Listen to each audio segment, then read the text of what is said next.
गोळकोट हा प्रभाग हिंदू मुस्लिम ऐक्याचं एक प्रतीक आहे. ज्याचं तुम्हाला माहिती असेल, जो आमचा शिमगा होतो, त्याची पहिली पालखी ही चोगल्यांच्या घरात जाते.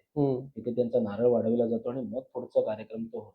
त्यामुळे हिंदू, मुस्लिम आणि इतर समाज मिळून असा आपला हा प्रभाग आहे. ज्यामध्ये 1600 मतदार हे मुस्लिम आहेत बर आणि 1900 समथिंग हिंदू समाजाचे मतदार आहेत. तुमचे कसे त्यांच्याशी संबंध आहेत? संबंध कितपत त्याचा आपल्या फायदा होईल आता? संबंध कसा आता मी उद्योगधंद्यामध्ये असल्यामुळे माझ्या उद्योगाच्या दृष्टीने त्यांच्याशी संबंध आहे.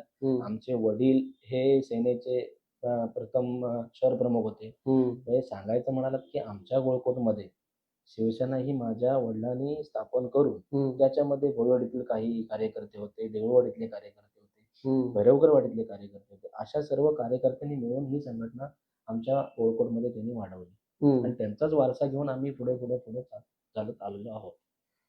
आणि हिंदू मुस्लिम बघायला गेलं तर आम्ही सगळे एकत्र आम्ही त्यांच्या कार्यक्रमात जातो. आम्ही ते आमच्या कार्यक्रमात सुख-दुःखात आम्ही एकमेकांना सांभाळून घेतो. म्हणजे त्या सगळ्या समन्वयाचा फायदा तुम्हाला या निवडणुकीत होऊ शकतो? नक्कीच होऊ शकतो.